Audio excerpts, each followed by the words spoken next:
Hello दोस्तों, आप सभी का स्वागत है मेरे चैनल कनेक्ट विद प्लांट में।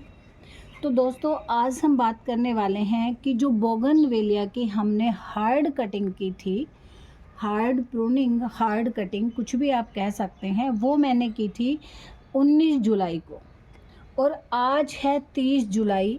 तो उसके बाद हमारी कितनी ग्रोथ हुई है और उस कितने टाइम बाद हमें इसमें अब क्या खाद देना चाहिए और कितनी मात्रा में देना चाहिए, ये कुछ ज़रूरी बातों पे आज हम डिस्कस करेंगे।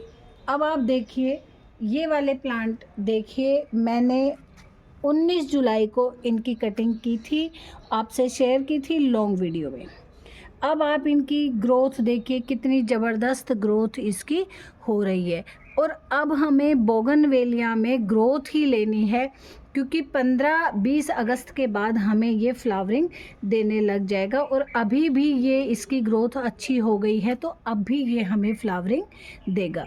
अब कटिंग के बाद ग्रोथ हो रही है, तो साथ साथ देखिए, खाद से पहले क्या ध्यान रखना है आपको, पिंचिंग करना है। पिंचिंग का मतलब है, ये टॉप से 2 पत्तियां आप हाथ से ही ऐसे निकाल देंगे। आप जितनी ये निकालेंगे उतनी आपकी जो ब्रांचेज हैं वो मल्टीप्लाई होती हुई चली जाएंगी। और ये छोटा सा जो हल्का सा आपको प्लांट दिख रहा है ना, ये बहुत ज़्यादा बूसी हो जाएगा। इसमें देख लीजिए आप, इसमें भी हमारी ज़बरदस्त ग्रोथ हो रही है। और इस ग्रोथ को और ज़्यादा करने के लिए हमें अब इसमें फर्टिलाइज़र देना ही पड़ेगा, ताकि इसकी बहुत अच्छी ग्रोथ हो जाए। और जब अच्छी ग्रोथ हो जाएगी तो हमें क्या करेंगे, फिर हमें फ्लावरिंग के लिए हम कुछ उपाय करेंगे कि जैसे इसमें 2-4 दिन पानी कम देंगे, फिर ये थोड़ा स्ट्रेस में आएगा और फ्लावरिंग करना शुरू कर देगा। जैसे ही फ्लावरिंग शुरू होगी, हम इसमें फिर से पानी देना शुरू कर देंगे। आप देखिए, इस बड़े वाले में भी देखिए आप, इसकी आप देखो कितनी ज़बरदस्त, आप देख रहे थे मैंने कितनी मोटी मोटी जो ब्रांचेस थी ना, ये देख सकते हैं, ये मैंने बिल्कुल कट कर दी थी। हमें पता है कि जो बोगनवेलिया की फ्लावरिंग है वो मोस्टली टॉप पर होती है, तो हमें इन सभी को थोड़ा टाइम लगा के पिंचिंग अवश्य कर देनी चाहिए। अब पिंचिंग के बाद बात आती है, बारिश बहुत ज़्यादा हो रही है, नाइट्रोजन हमें भरपूर मात्रा में मिल रहा है, तो इसको बैलेंस करने के लिए हमें अब इसमें कुछ खाद और डालने पड़ेंगे। अब कौन कौन से खाद डालने हैं वो मैं आपको 1 बाय 1 बता रही हूँ। मैं जितने आपको फर्टिलाइज़र या खाद बता रही हूँ उन सबको एक साथ आप ना डालें, 1 बाय 1 करके डाल दें। 15 दिन के गैप पे डाल दें। कुछ 1-2 फर्टिलाइज़र आप एक साथ भी डाल सकते हैं, उनका कोई नुकसान नहीं होगा। तो सबसे पहले आप देखिए, हम डालते हैं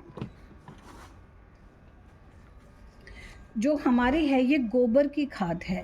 ये मेरा, आप देख सकते हो कि मैंने इसमें नीम खली जो है वो डाल के और बोन मील डाल के इसको 3-4 दिन के लिए रख दिया था, ताकि ये अच्छे से इसमें मैश हो जाए या अपने पोषक तत्वों को इसमें छोड़ दे। इसमें मैंने क्या क्या मिलाया है, इसमें मैंने मिलाया है गोबर खाद और नीम की निबोली, जो मैंने बहुत सारी इकट्ठी कर रखी हैं, मैं आपको दिखा सकती।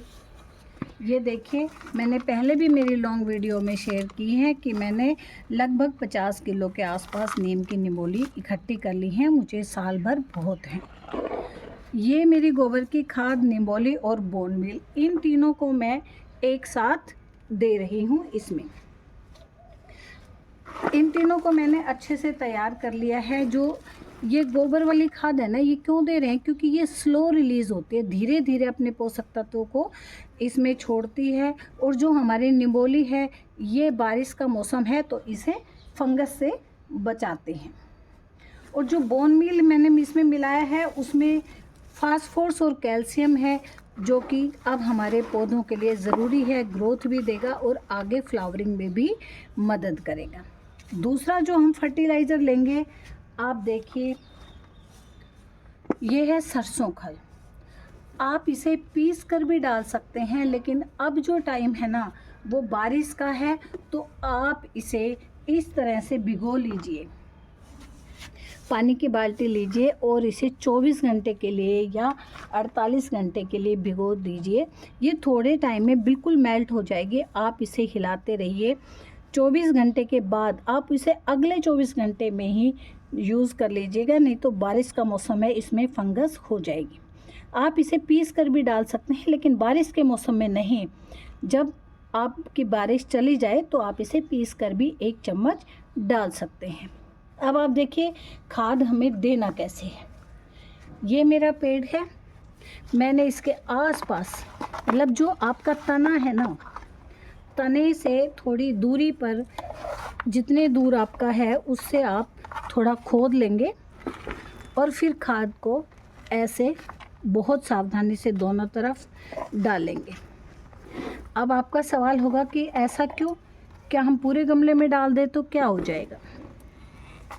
देखिए इसका भी एक रीज़न है कि जो हमारी फीडर रूट होती हैं ना, वो इसके आसपास ग्रो होती हैं, जो पोषक तत्व को खाद से लेती हैं और पूरे पेड़ तक पहुंचाती हैं। तो इस बात का ज़रूर ध्यान रखें, जब भी आप अपने प्लांट में खाद दें, आप अपने तने से जितने दूरी पे डाल सकते हैं, कम से कम गमले में तो 4 से 6 इंच की दूरी पर डालें और ज़मीन में आप और भी दूर डाल सकते हैं। तो इसी तरह आप इस खाद को डाल देंगे और इसी तरह सभी गमलों में भी डाल देंगे। कुछ सावधानियां आपको रखनी है। बारिश के तुरंत बाद आप खाद ना डालें। जब मिट्टी बहुत ज़्यादा गिल्ली हो उस समय भी आप बिल्कुल खाद ना दें। आप ध्यान रखें कि बारिश के 1-2 दिन बाद मिट्टी थोड़ी भुरभुरी हो गई है, उसके बाद आप उसमें खाद डालें। उसके बाद खाद डाल के आप थोड़ा पानी डाल दें।